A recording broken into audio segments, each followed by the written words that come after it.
All right, it is 11:03 already. I waited as long as I felt like I could. I also opened windows because the room's getting quite cold. And it is Tuesday, the 7th of November, 2017. Supposed to be linear algebra class, but right now I'm the only one in the room. Hopefully the students will be coming in soon. So let me go on and get started. Where we left off last time, we finished section 3.3 and getting ready to start 3.4. The title of this section is Applications of Determinants. Okay? We're going to start with a new concept, well, not completely new concept, build on a previous concept, but a new definition, and this is called the adjoint of a matrix. Okay? And we'll use the adjoint of a matrix to find its inverse. Okay?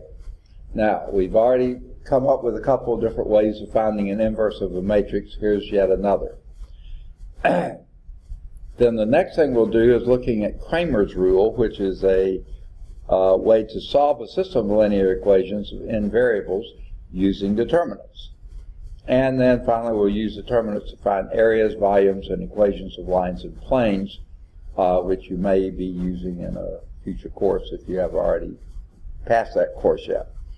Okay, so let's start with the adjoint of a matrix. So far in this chapter, you have studied procedures for evaluating and the properties of determinants. In this section, we'll study an explicit formula for the inverse of a non-singular matrix and use that formula to derive a theorem known as Cramer's rule. And you'll then solve several applications of determinants. Now, going back to 3.1, seems like a long time ago, when we talked about the cofactor Cij of a matrix A. Okay, and if you remember what that was, it's the what I call this positional sign. Okay, you determine which element you're dealing with, what is the sign of that position of the element, plus, minus, that kind of stuff. So, and then you do the determinant of the matrix obtained by deleting the ith row and the jth column of A. So you could come up with then a matrix of cofactors of the matrix A. Okay? Now this is a bit bizarre and roundabout, but here's what you got. Let me get my pen activated. Okay. Oh, yeah. There we go. Okay. You got a matrix A, which is, say, and of course it's going to be an n by n matrix, a square matrix, if it's non-singular. Okay. So you're going to have C11, C12, C13, all the way up to C1n. You have C21, C22, C23, all the way up to C2n. You have C31, C32, C33, all the way up to C3n. Okay, then we'll down here to CN1, down to CN2, down to CN3, and and everywhere okay, to CNN. That's not Cable News Network, that's something else. Okay. All right. That is a matrix of the cofactors of each of the elements of a matrix A. Matrix A is the n by n matrix, and if you do the first element of A, the A11, then its cofactor, that one happens to be a plus, then times the determinant of the matrix that you have left by deleting the column the first column and first row. Okay, that's your cofactor 1, 1. Then you move to cofactor 1, 2, 2, 1. Okay, I'm sorry, 1, 2. Then you have that's a negative position, so it's going to be negative, the determinant of the matrix that you get by deleting row 1, column 2. Okay, and you go on down and do that very thing for all 1. And each cofactor you get that way, you put in the matrix here. Next thing that you do, you transpose that matrix. And when you transpose the matrix, of course, you exchange rows and columns. So this will be C11, C21, C23, I'm sorry, 31, sorry, carried away, dot, dot, dot, up to CN1, C 1, 2, C 2, 2, C 3, 2, dot, dot, dot, up to C 3N, C 1, 3, C 2, 3, C 3, 3, dot, dot, dot, up to C 3N, dot, dot, dot, this down to C 1N, dot, dot, dot, this down to C2N, dot, dot, dot, this down to C3N, and dot, dot, dot, and dot, dot, dot, dot, dot, dot, everywhere, dot, dot, to CNN. And again, okay, we'll move back. That's the transpose of the matrix we did. This matrix is called the adjoint of A.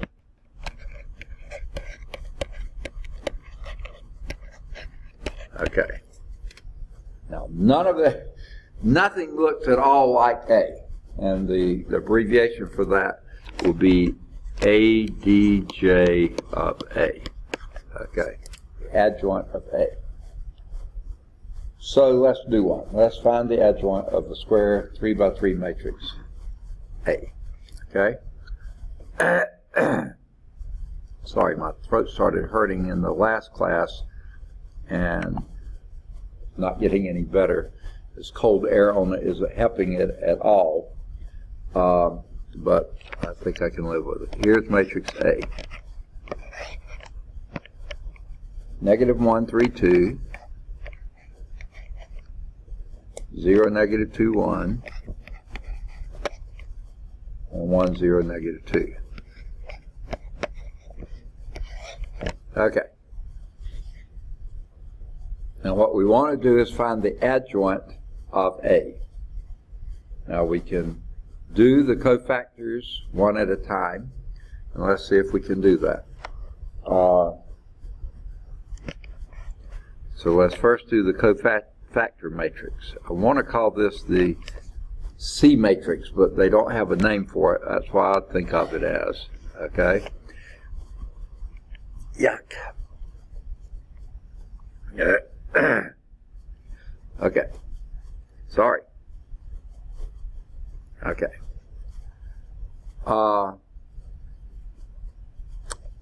This first position is a positive position. Sure, there's a negative number in it, but it's a positive position. And then what we do is wipe out the first row and column and do the determinant of what's left, and that would be a 4. Okay? And then, and it'll be a positive 4 because we use that sign. Okay? Now let's wipe out our construction lines so we can tell what's going on here. Okay? And then the next position, that's a negative position. Doesn't matter that it's a 3 there. All we care is a negative position. The determinant that's there is 0 minus a 1, but the opposite of that would be a positive 1. Okay? These are fairly easy to do with small matrices. Okay? So let's erase our construction lines here. We can leave the top one in because the next one's going to be this is a positive position, so wipe out that row and column. The determinant there would be a 2. Okay, I hope you're following this. Okay, now we'll wipe out both of them. Okay, this is a negative position here, even though it's 0, it still has a thing. So we'll wipe out the first column, second row. Okay, it's a negative position, so that's a -6, well, -0, so that's a -6 by negative position makes it +6. Okay, now we'll, goodness, I'm about to sneeze. I hate this. Alright, the 2, position, that's a positive position. The determinant here is 2 minus 2 is 0. Okay, so a positive position, but it's a 0. Okay, let's wipe out this construction line, and the 2, 3 cofactor. It's a negative position, and this will be a -3, so that becomes a, how did it become a 4? I do not know. It becomes a +3. Okay. Alright, we're through with those. So we'll wipe up both of those construction lines and do the 3, 1. I can get it right. Okay. That's a positive position, and here it would be a 3 minus a -4, which would be 7.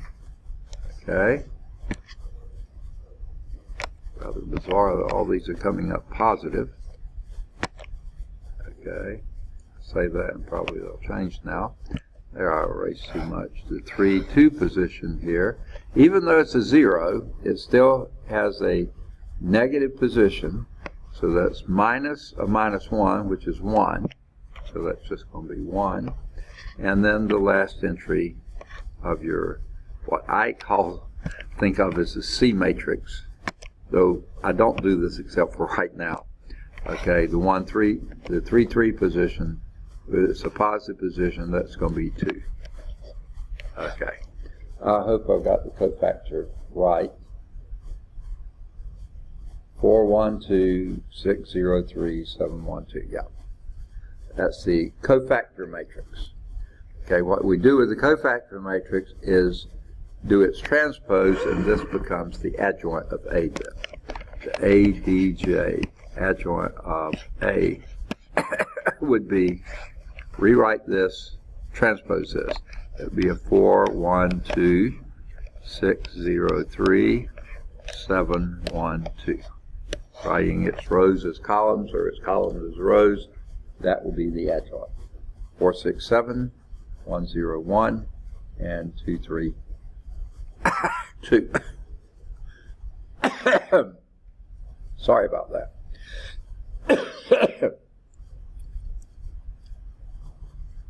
Now, what does this have to do with the inverse of a matrix? Well, that's what the next theorem states. So I'm going to erase this so I can write what this theorem is. Theorem 310. Okay. If A of an n by n matrix, of course it has to be square, otherwise you can't even talk about it. And this is invertible, so you can invert this matrix. Then its inverse, A inverse, we've had several definitions of this before. Here's what we've got. 1 over the determinant of A. I don't like using the DET. The book does, but I'm just going to use what determinant of A. That's so much easier to write. Okay? Times the adjoint of A. Okay? Now, if you remember our 2 by 2 matrix and how easy it was to do its inverse, okay? And what we did on that was a 2 by 2, its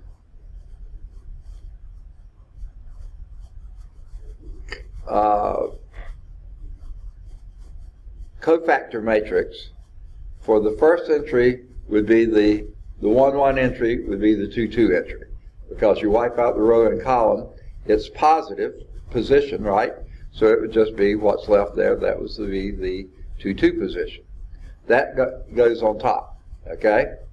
Then, to do the next one, the cofactor would be wipe out first row, second column, and you'd only have the number in the 2-1 position, but the 1-2 position was a negative position. It's going to be minus the value of that one, okay? So that would be what the negative of the 2-1 entry would go in the 1-2 position. Okay, what went in the 1-1 position was the 2-2 entry. Okay, now go to the 2-1 position. Its cofactor is the 1-2 value, but it's a negative position, so it's the negative of that. That goes down there, and then the 2-2 entry, its cofactor is going to be the 1-1 entry. It's a positive position, so it's that, and that's what goes there. And then you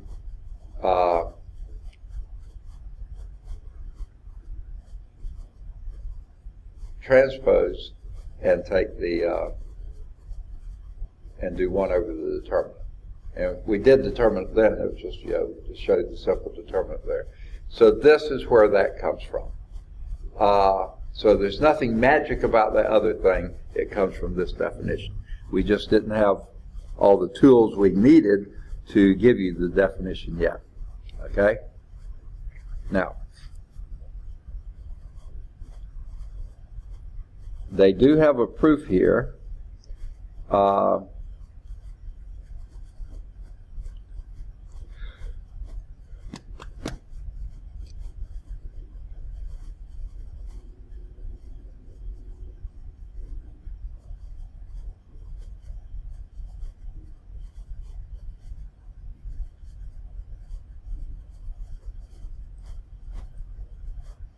And remember what we did on the 2x2, and this is what I was just saying. The 2x2 matrix is A, B, C, D. Its adjoint then is, we swapped it on the main diagonal, did a D, then an A, and then you negated the off diagonal, negative B, negative C. Okay? That's how, that is the adjoint. Okay?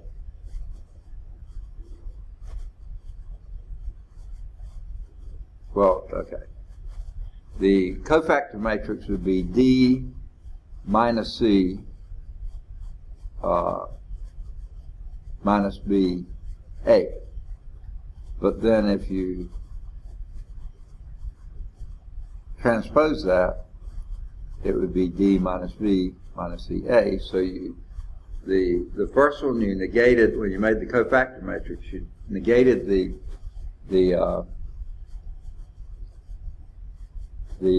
2-1 entry. For the 1-2, what goes in the 1-2 place is negate the 2-1 entry, okay, and that goes up there.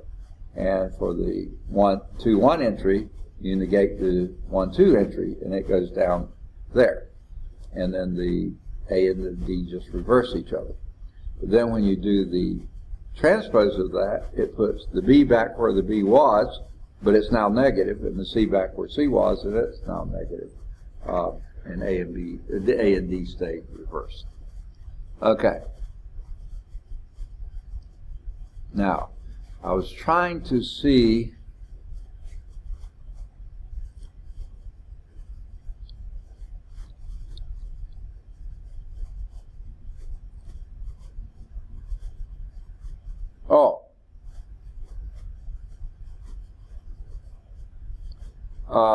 comment here. This theorem gives us another way to calculate an inverse.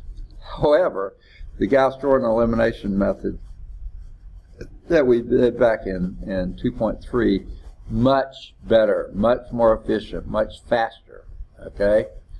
The Theorem 310 is theoretically useful, however, because it will provide a concise formula for the inverse of a matrix. You can just write this down and that's what it is. Of course, figuring out what a determinant is no trivial thing for large matrices, and finding out what the adjoint is certainly not trivial for large matrices, but just saying determinant and adjoint, pretty easy to write. Okay, now,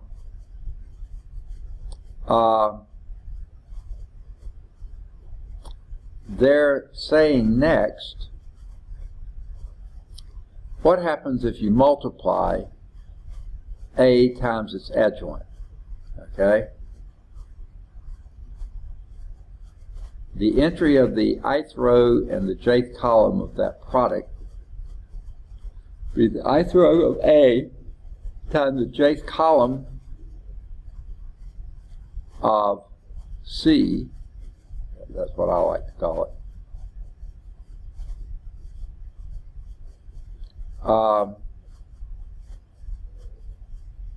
Well, the jth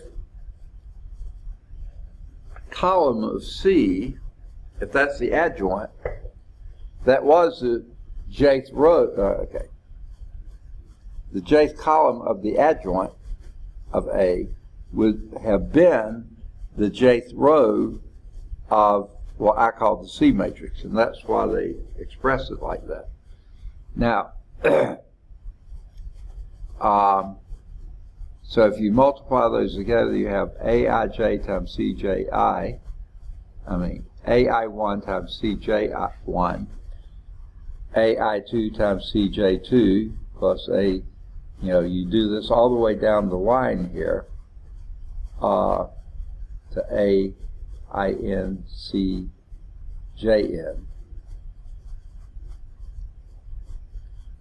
If I is equal to j, then that sum is simply the cofactor expansion of A in its ith row, which means that the sum is the determinant of A. On the other hand, if I is not equal to j, okay, then the sum is 0, and it says try verifying that, okay? But they don't. All right, so what you wind up with then is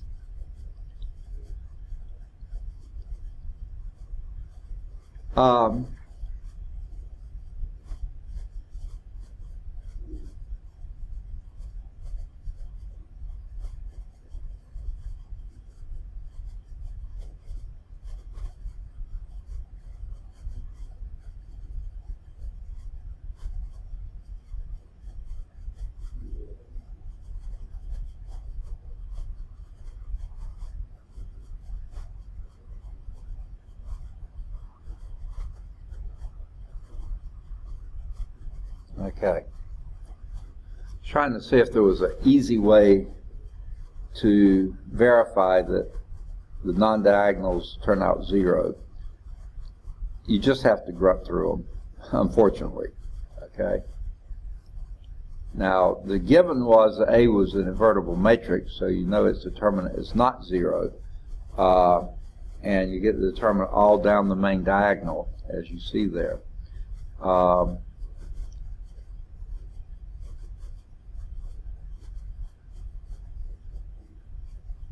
And it turns out being, you can read through that, and reading through it isn't going to do much for you, I don't think. But if you work through that, you'll see that that is indeed what you get, and that does turn out to be the inverse. Doing that is as important, I don't think, as using it. So let's do example 2, okay? Let's erase what we got on there, which is pretty mild. And let's do this. Use the adjoint of A to find A inverse. Okay, here's our A. It's the very same one we had before. okay? And we've already found the adjoint of A, and that was on the previous page. So the adjoint, so if A is the same as it was, okay? Do I need to write it down? Yeah, let's do it. Here's A, negative 1, 3, 2, 0, negative 2, 1, 1, 0, negative 2.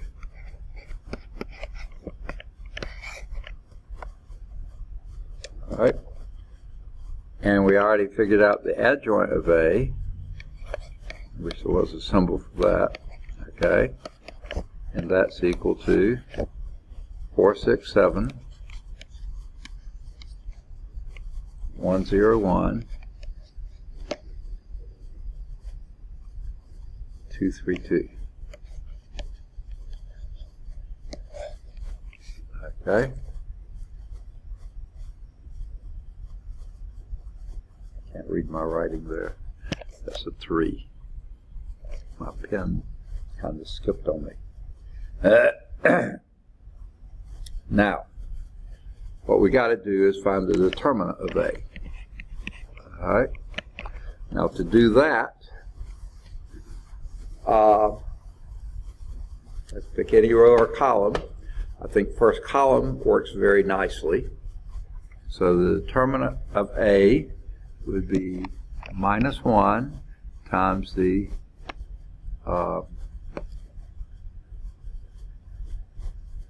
minor that's left over. That would be 4 minus 0, so that would be minus 1 times 4. 0 won't give you anything. Then you get a plus 1 times its determinant, which is 3 plus 4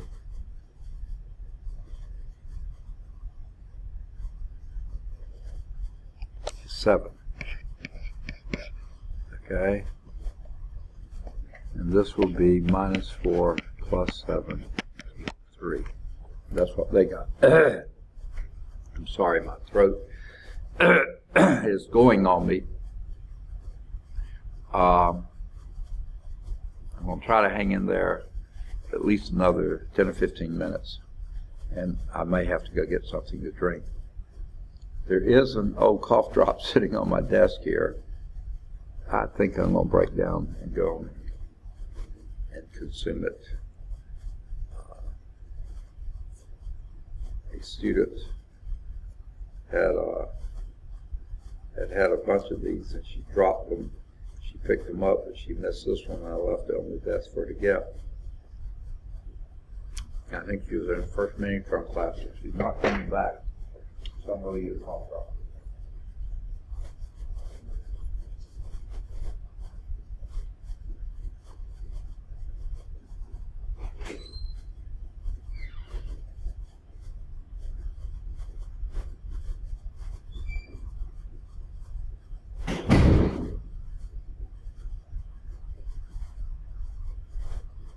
Boy, it's cold in here. Okay. So now we've got the determinant. So the determinant, 1 over the determinant times the adjoint will give us the inverse function. So that'll be 1 over 3 times this, 4, 6, 7, 1, 0, 1, 2, 3, 2. So if it sounds like I've got a mouthful of marbles, it's just one marble. Okay, cough drop. That is the inverse of A. And if you wanted to write that in, multiply that through, that would be 4/3, 2, 7/3, 1/3, 0, 1/3, 2/3, 1, 2/3. They do that. Okay? Now, they say check to see if that's indeed the inverse of A, by multiplying A times this. So I'm not going to divide by a third or multiply by a third, you know, divide by 3. I'm just going to multiply two matrices and then take a third of my result. Okay? So let's do that.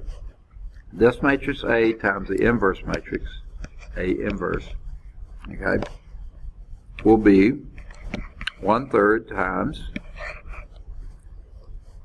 and it doesn't matter which one you use first. I'm going to do A inverse. It's the same as A inverse A. And but let's do the multiplication. It will be a 3 by 3. The first entry will be -4 plus 3 plus 4. That's going to be 3.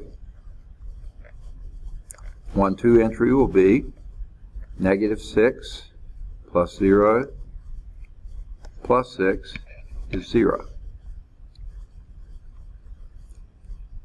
1/3 entry will be -7 plus 3 plus 4. That would be 0. 2/1 entry would be a 0. -2 plus 2, that's 0. 2/2 entry would be 0, 0, 3. 2/3 entry would be 0, -2 plus 2, that would be 0. 3/1 entry, no, yep. 3/1 entry would be a 4, 0, -4. That's a 0. 3/2 entry would be, sorry, 6, 0, -6. That would be 0. And the 3/3 entry would be 7, 0, -4 would be 3. A third of that would be 1, 0, 0, 0, 1, 0, 0, 0. Yep, that gives you the identity matrix, which means these are indeed inverses of each other. Now, you could reverse the order and do A inverse times A, you'll get the same result. Okay? So, we've got another tool, how to do the, oh man, this air coming out of the computer is so warm. I want to just hold my hands there and warm up a little bit. Okay, let's move on to Cramer's rule. But that's what we did, using the adjoint of a matrix to find the inverse of the matrix. Adjoint with a determinant, 1 over the determinant, will give you the inverse of a matrix. All right, let's clear that ink and move to Cramer's rule. Cramer's rule is named after Gabriel Cramer, who would be a potential paper topic if one of you haven't done your paper yet. It uses determinants to solve a system of n linear equations in n unknowns, n variables. This rule applies only to systems with unique solutions. To see how Cramer's rule works, take another look at the solution described at the beginning of section 3.1, which is way back, of two equations, two unknowns. A11x1 plus A12x2 is equal to some b1. A21x1 plus A22x2 is equal to some b2. Now, we happen to come up with a solution then. And what we did was multiply the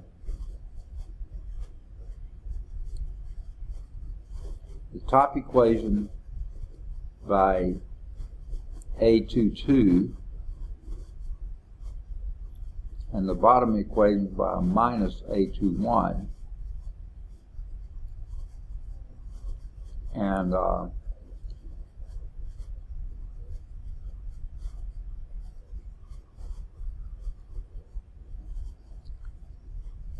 then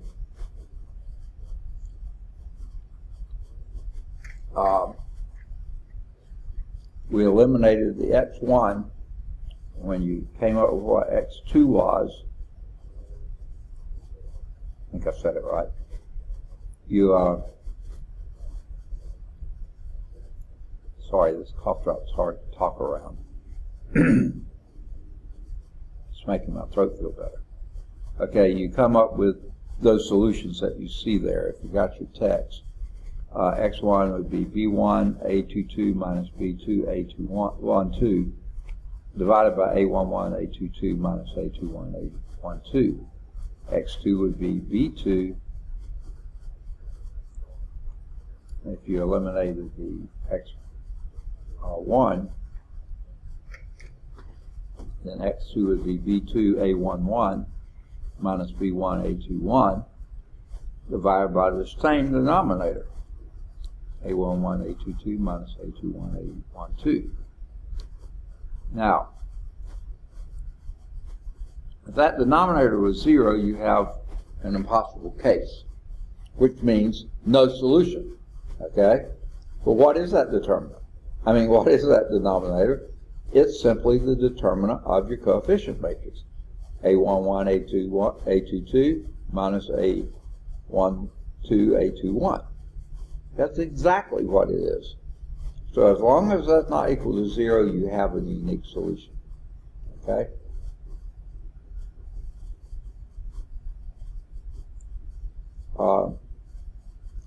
Now,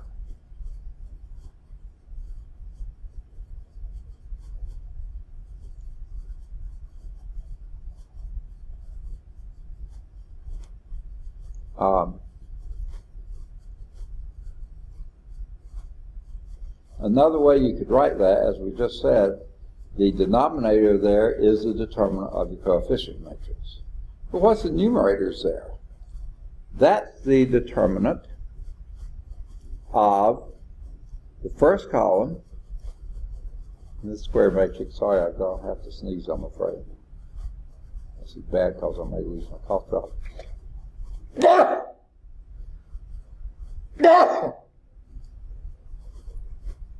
Sorry about that. I swear it's so cold in here. I'm going to check the windows to make sure it's not cooled off outside. It's not a warm day now.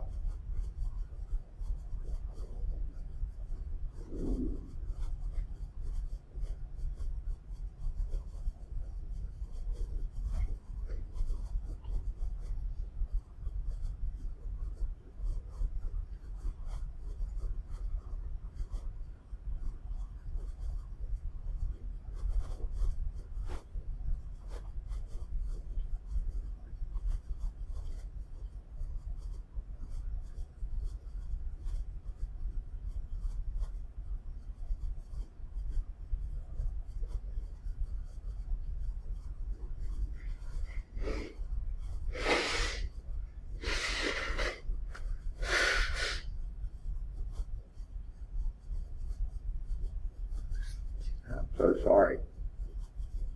It's miserable in here. Okay. The numerators there would be, they look a lot like the denominator, except instead of your A11 and your A21, you have a B1 and B2 for the X1, and instead of A22 and A12,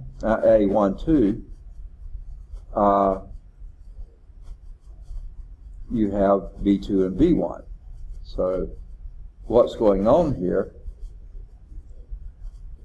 if you look at that sort of a different way, you'll see that's the determinant of, instead of your A11 and A21, which are your coefficients of X1, you put in the constants, B1 and B2, and left the coefficients of of X2 there in place. And for the X2, you kept the constants for X1, the coefficients for X1, and put the constants in place of the coefficients for X2, and then did your determinants there. And sure enough, that does turn out exactly what you got. And as long as that denominator, which is a determinant of your coefficient matrix, is not 0, that gives you a solution. So they give a name for this. Goodness, my pen was over there. So ionizing pencil or pen, whatever you call it, was right where the fan comes out, and it's so toasty and warm. I want to lay down there, but it's not enough room. Okay? So let me, I probably should have written this. I didn't think I needed to, but I think it'll make more sense. So let's start over at the beginning. A11x1 plus A12x2 is equal to B1. A21x1 plus A22x2 is equal to B2. All right. Goodness, my ears are popping. All right, and what we found that was after we did, and this is what we did back in 3.1. You can go back and check this. Your x1 was the B1A22 minus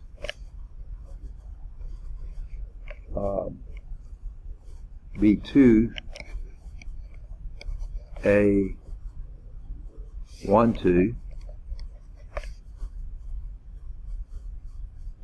okay, over A11 A22 minus A12 A21.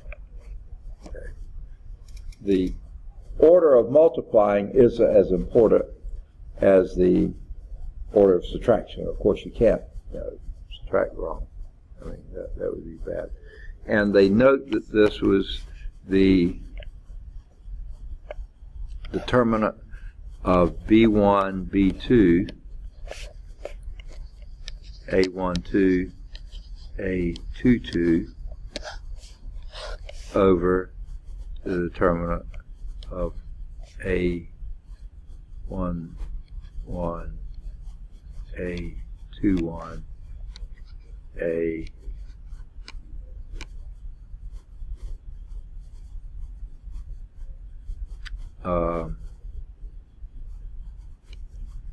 1, 2,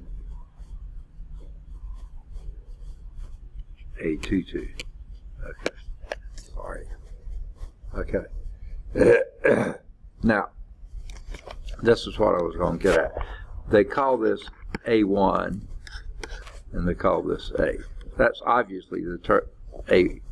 The denominator is the determinant of your coefficient matrix. That's A. What they're naming A1 is when you replace the coefficients for x1 with the constants, okay? And you can do the same type thing with x2. I won't write it all, well, maybe I should, okay?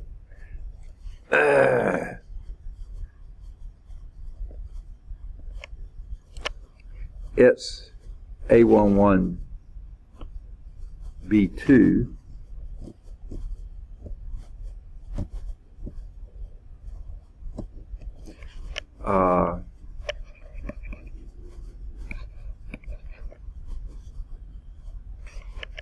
minus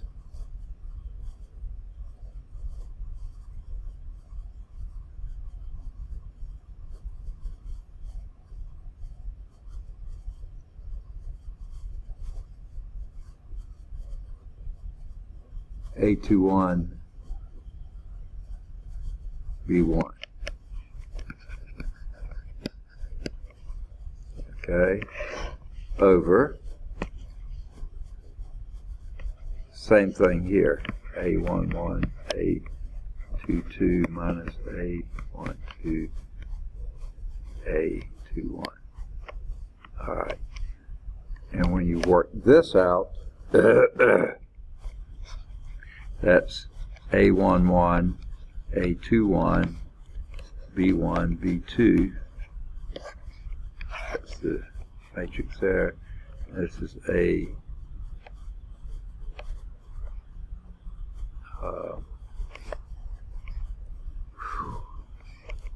11A12, the determinant A21, A22, which again comes up being what they're calling A2, the determinant of A2 over the determinant of A.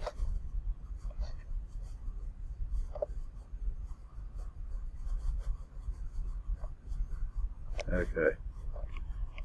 I don't know how I got an extra line in there. Okay. Sorry, I can hardly talk. All right, so that's what they're calling the A1, the A2. Now, if you had a 3x3, of course, that's going to introduce an A3, n by n, we will have up to AN, okay? This is, this solution is called Cramer's rule, okay? So, let's actually use it and solve an equation. Okay, I'm going to try to make it now. I said I was going to stop and maybe go get something, but the cough drops seem to help stop. So here is an equation, a system of equations. Goodness gracious, I can't write. No, yuck.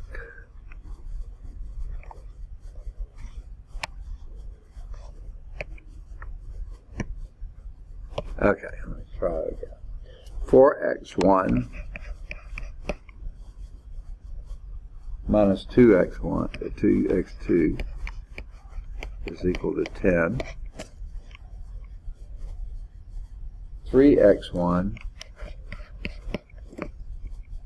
minus 5x2 is equal to 11. All right. Now, that's the identify our pieces here. The coefficient matrix is your matrix A, and we're interested in the determinant of that, and that would be the determinant of 4, -2, 3, -5, and that determinant would be minus 20 plus 6 is -14. Okay?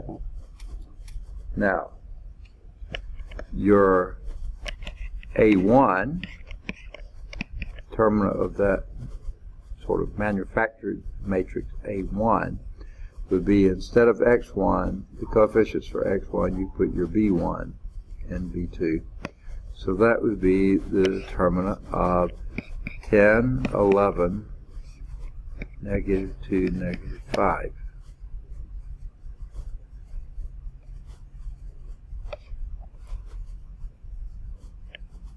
Okay, I can read that, but I'm not sure you can. This pen is not particularly easy to write with -5. Okay. I may take that back. The cough drop's gone and now it's tightening up again. That's a -50 plus a 22. And that would be a -28. Okay? Now, your A2, determinant of that made-up matrix A2, you put the 10 and 11 instead of the -2 and -5, and that's going to give us 4, 3, 10, 11. Okay. All right. This is going to equal to 44 minus 30, which is 11. So there's your determinant of A2. So what Cramer's rule says is your x1 is equal to determinant of A1, -28, over the determinant of A, which is 14, which is a positive 2. And your x2 is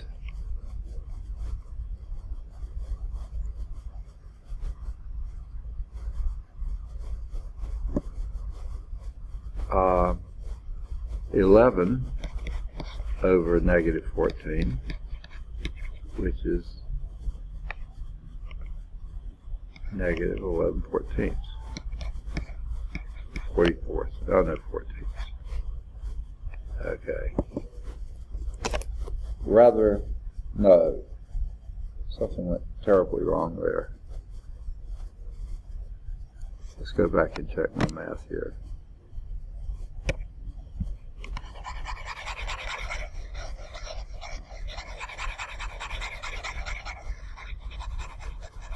Okay, did I write that correctly?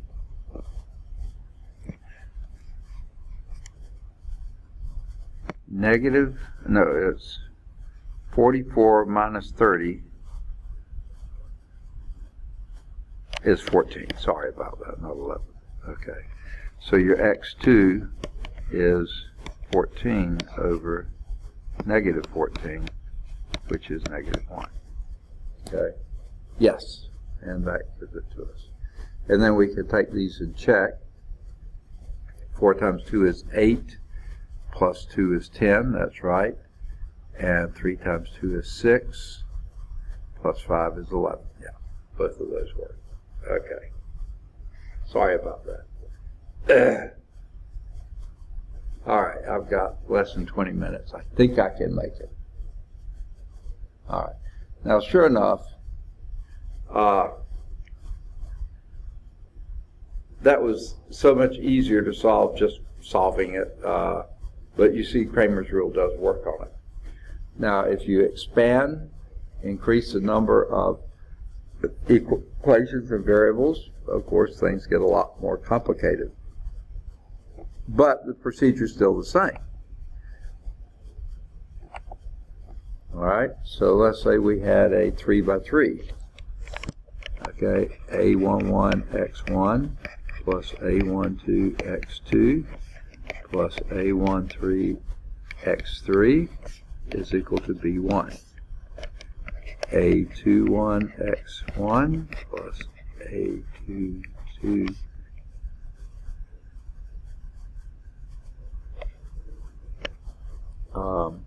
x2 plus A23 x3 is equal to B2. A31 x1 plus A32 x2 plus A x dot.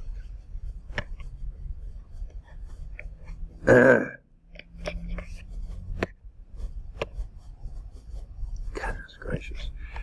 A33 x3 equal to B3. All right. Whew. All right. Your A matrix, which is what we use for the determinant of the denominator, so let's go and write it as the determinant, be the determinant of A11, A12, A13, A21, A22, A23, and A31, A32. Goodness gracious, this pen was not cooperating well at all today. Okay.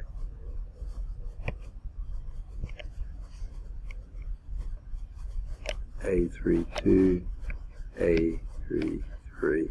Goodness gracious. Okay. So my threes are having difficulties today. Okay, your A1. In fact, I think I'm going to go up here and do that.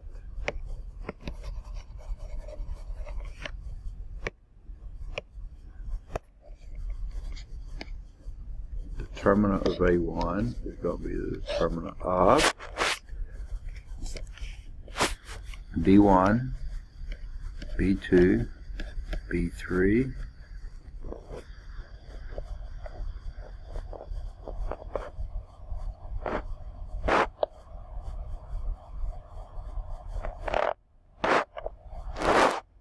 okay,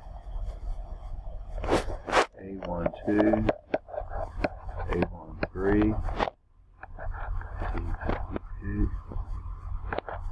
A23, A32,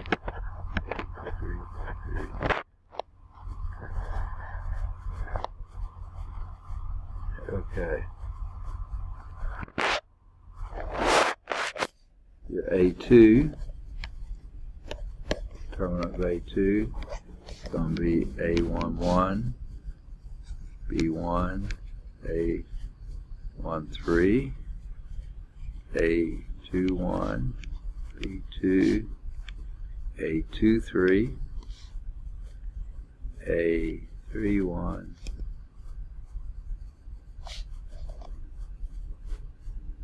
B3, A33.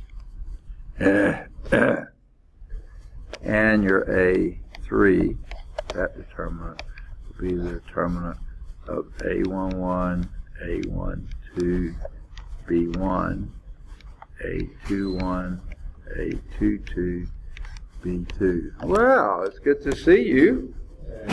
Sorry about that. Been out of town for a whole week, and then I came back and was not feeling good. Oh, sorry. Sorry about that. Now, it's chilly in here.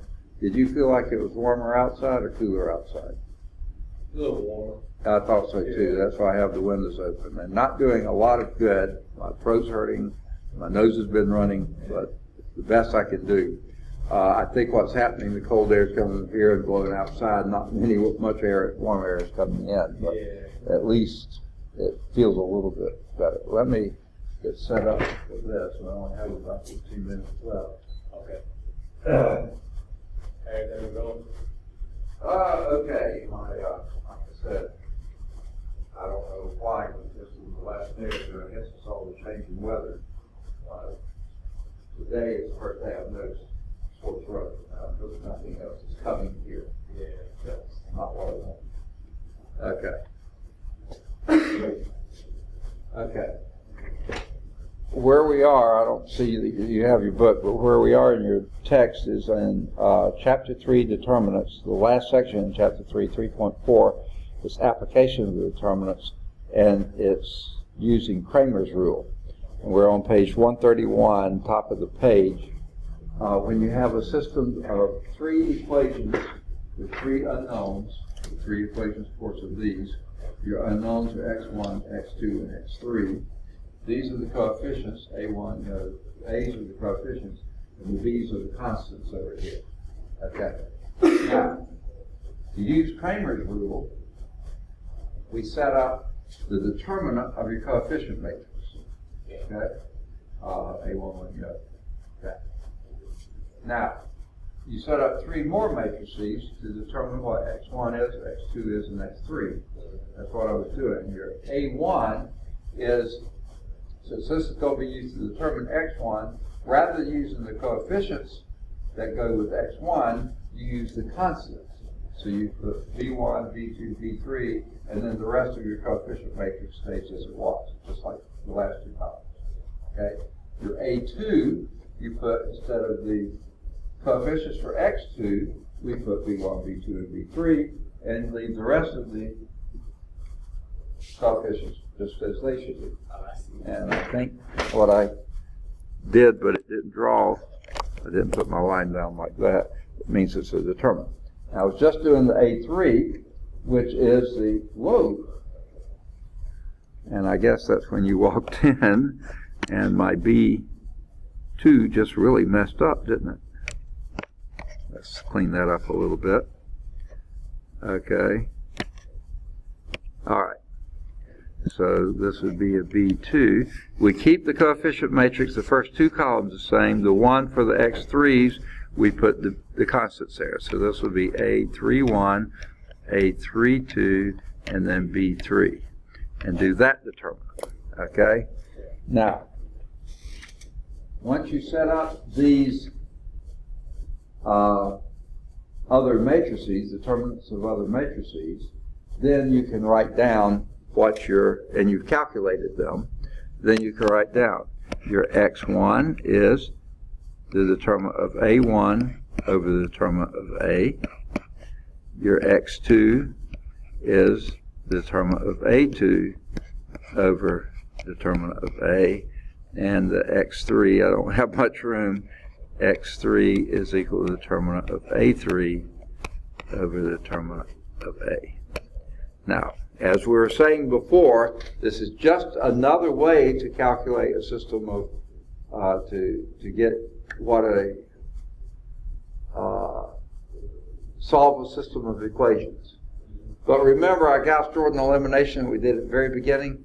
Much faster, much more efficient, much better way of doing it. This just shows us another way to do it. Now, if anything, this one might be easier to program. I would think possibly. I would hate to do it, but it might be easier to program. But on the other hand, notice that you only have to do the determinant of 4 matrices. You don't have to do this one but once. And you use it over and over and over. So in that sense, there's a little bit of an efficiency here, because all you have to determine that determinant once. And if you have a package that does determinants pretty quickly, you got 4 done, then do the ratios and you got your solutions. Okay? Of course, you got to enter everything. And that leads then to Kramer's rule. Okay? So let's write down. I've shown you what it is. Let's actually formalize it. Theorem 311. If a system of n linear equations in n variables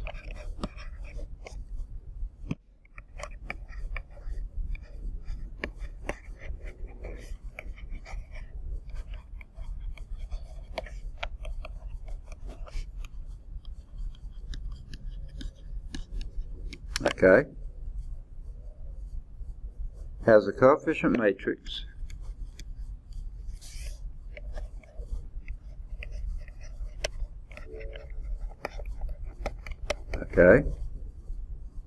A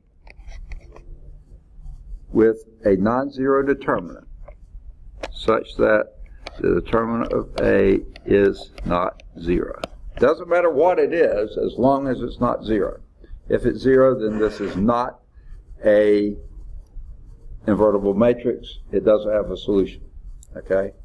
But if it does have a non-zero determinant, then it does have a solution. Okay? Then the solution of this system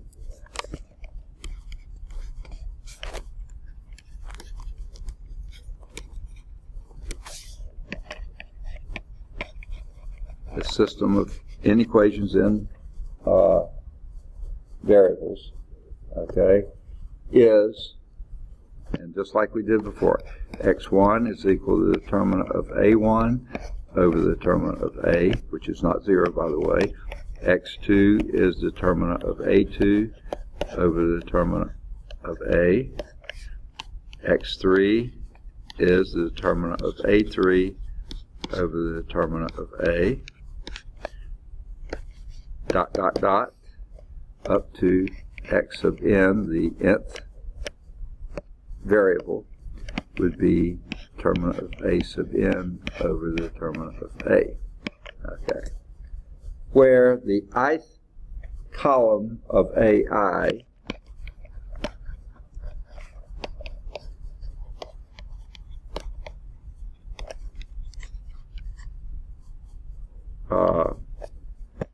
that's your,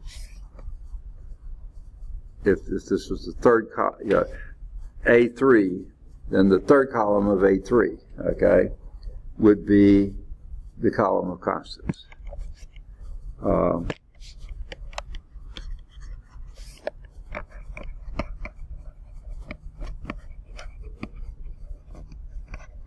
which would be your B's, that row of B's, that column of B's, okay, in the system of equations. Now they go through a little proof here, which isn't particularly bad, but you can look at it. Let's see if we can get example 4 done.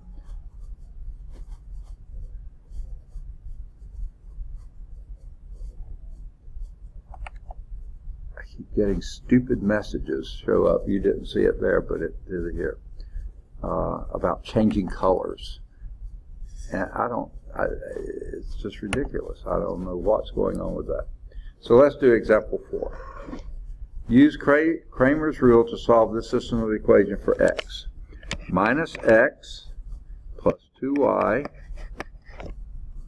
minus 3z is equal to 1. 2x plus z is equal to 0. 3x minus 4y plus 4z is equal to is equal to 2. Okay?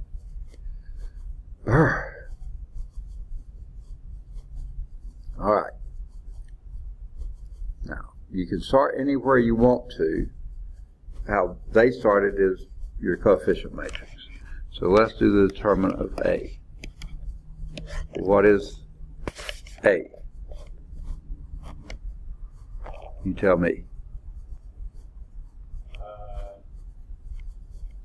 A is -1, 2, -3. Got it? 2, 0, positive 1. All right. 3, -4, positive 4. Okay. And I guess let's go on and do that determinant. Now, I can't remember if you were here when we did determinants. Were you? I don't think so. Okay. Here is how do the determinants. Okay. There's several ways, but this is the way I would do, especially on a fairly small one like this. Okay. Look for zeros. Okay. We only got one, row 2 and column 2. So I look at those two and say, which has the simplest coefficients? I think row 2 does. Okay? So what I'm going to do then is that determinant is going to be, okay, I'm going to use row 2. All right? Now, since I'm using it, I'm going to draw what I call a construction line through that. Okay? Okay. Now, starting with that 2, okay, first I'll look and see what is the sign of that position. Remember doing that? Plus, minus. That's a minus sign. Always start in the upper left, or one of the corners is a plus. Well, I don't say that. Upper left is a plus. And then start counting plus, minus, plus. That's a minus. So that makes it a -2, okay, times the determinant that's left over when you wipe out that row in that column. Okay? Well, the determinant that's left over is 8 minus a positive 12. 8 minus 12 would be -4. Okay? Got it? See how we did that? Yeah, just do that again. Okay. We're using this entry here, the 2. Okay? But it's in a negative position, so I make it a -2. Okay. So I'll wipe out this row and this column. Okay? The matrix that's left, that. Yeah. I do the determinant of it, which is the cross product this way, Okay. positive 8, minus the downward, which is a positive 12, it's minus a positive 12. So plus 8 minus a positive 12, minus 12 would be a -4. Okay. So -2 times -4. Did we choose that too? We use the 2, but we make the position, because the position of that 2 is the negative position would make it negative. Okay, but we don't use anything else in those rows. Okay, now that's the first entry. Now we work our way across. I'm going to erase those construction lines because if I don't, they get way too crowded here. Whoops, it's not erasing. Okay. Okay. But I'm going to leave that construction line on because I'm still using column 2. Okay, I mean row 2. Row 2. Now, the next one I go to is a 0. So guess what? That's going to make it 0. That's why I chose 0. The row is 0 because I don't have to do it. Now that would have been in a positive position, but 0 times whatever else, and we don't care. It's going to be 0. So go on to the third entry. The third entry is a 1, right? But it's in a negative position, plus, minus, right? That's a negative position, so it'll make it a -1.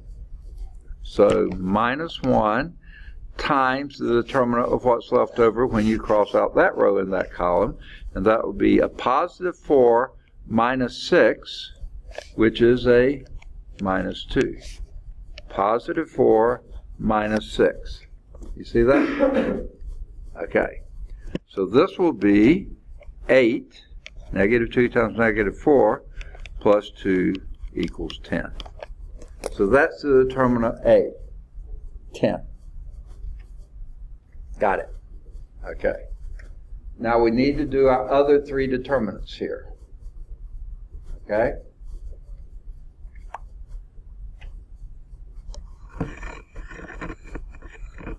Okay, now these are sort of manufactured matrices.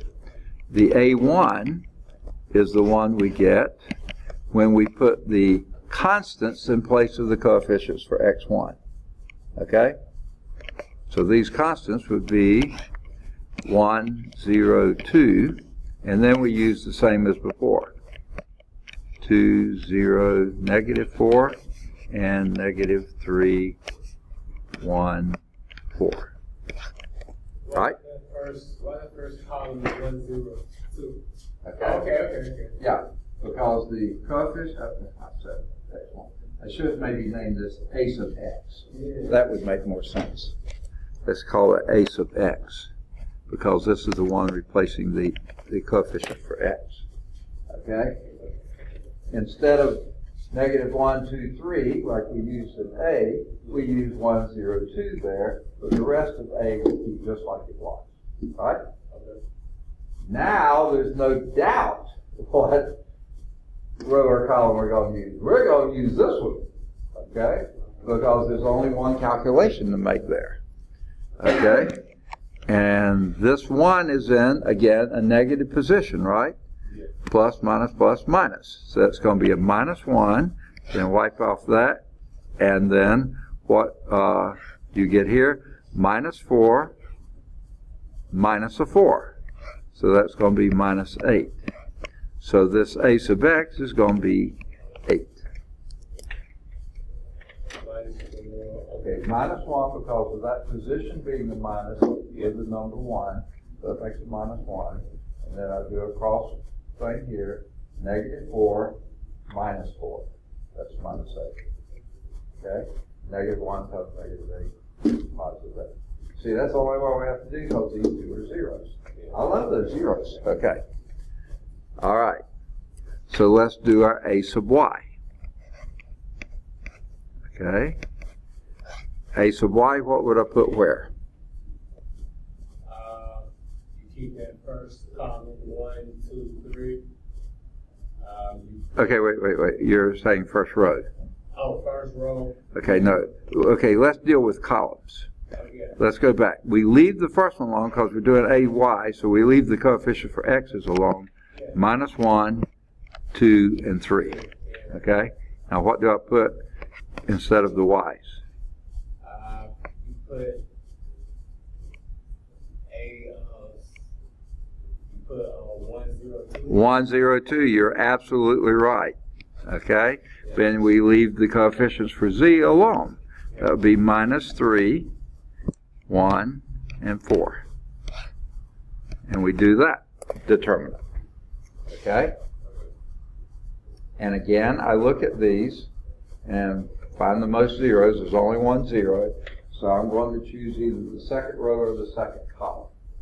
And it's a pay your money and take your choice because the numbers are basically the same on either one. So I don't care which one. Which one do you want to use? Which one I want to use? Yeah.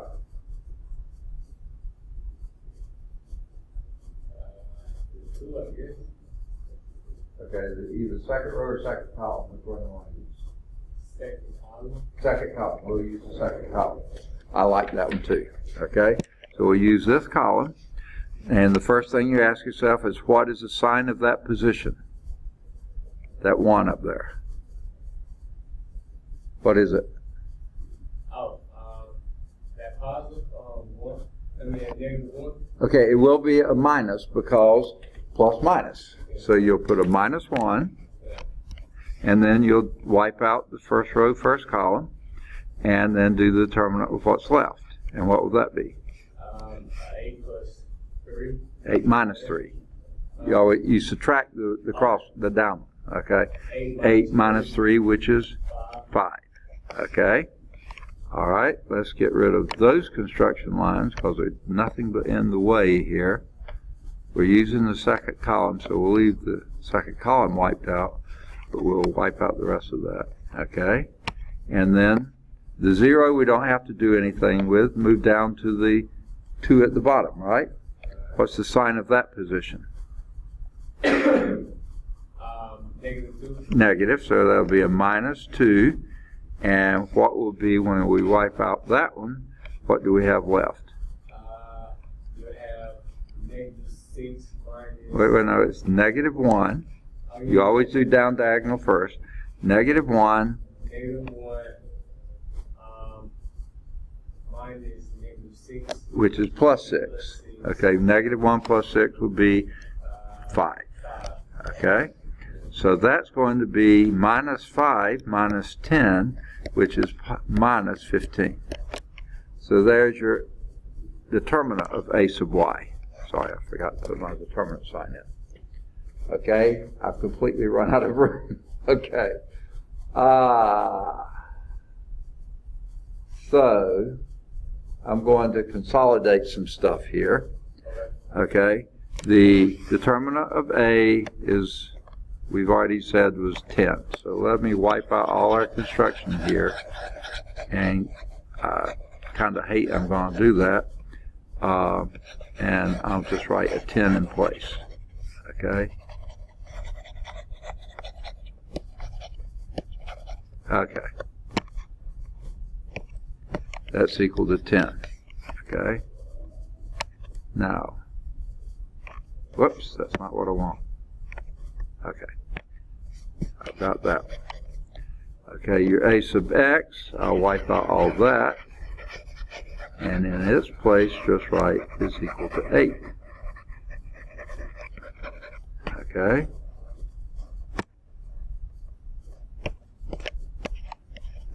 Okay. And a sub y, I'll wipe out all of it except for equal -15. Okay. Okay. Now we'll do finally a sub z. And you tell me how to do a sub z.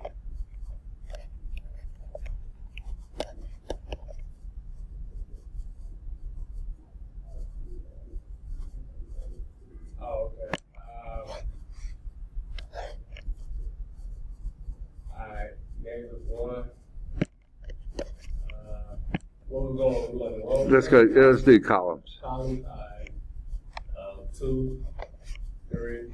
Okay.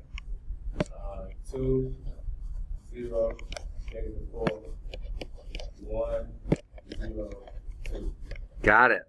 Okay. And what might you use to determine this matrix? Second row. Second row without a doubt. Okay. And it's going to be fairly easy to do. Where do we start?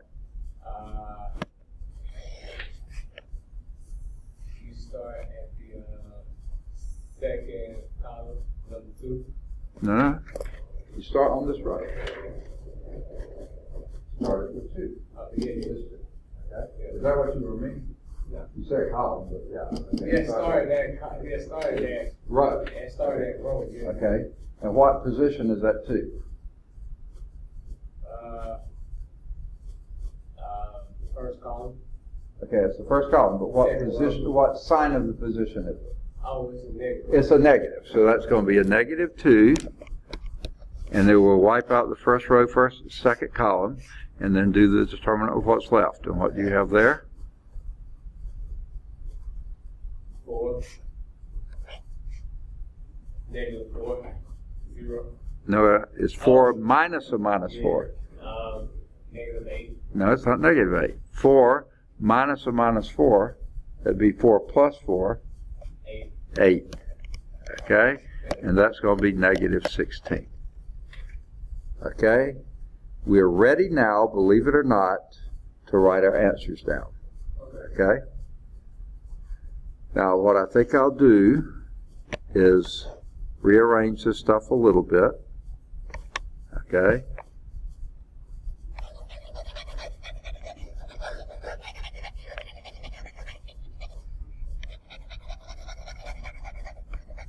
Okay, a sub z is -16, and a sub y is -15. Okay. Now, let me just pause here and make sure I haven't done anything stupid. Okay.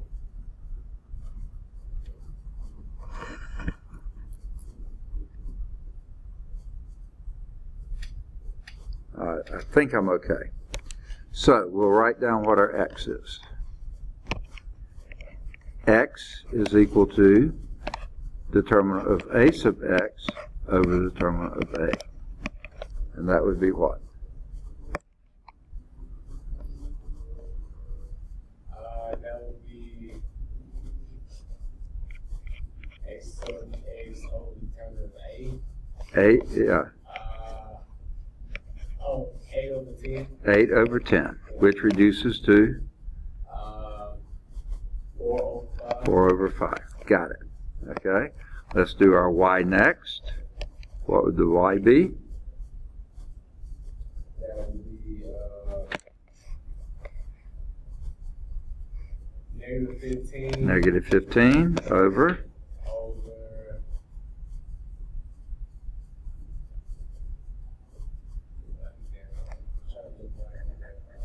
Over 10, which would be?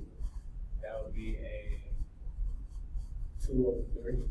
No, 3 over 2. -3 over 2. Okay. And finally, your z would be? 16 over 10. It's a -16. Minus 16 over 10. Which would be? That would be a -8 over 5. 8 over 5. Okay. All right. They got. -8 over 5? Yeah. Well, oh, I see. Okay. They only did, I'm sorry, I didn't read the problem set. Use Kramer's rule to solve the system equation for x. We did that 4/5. We did them all, but in the margin they say the y is -3/2 and the z is -8/5. Bingo. I mean, we got it. All right. We will start next time with, we just ran over quite a bit, but we'll start next time with area, volume, and equations of lines and planes on page 132. Now, any questions before I wipe this out? Okay.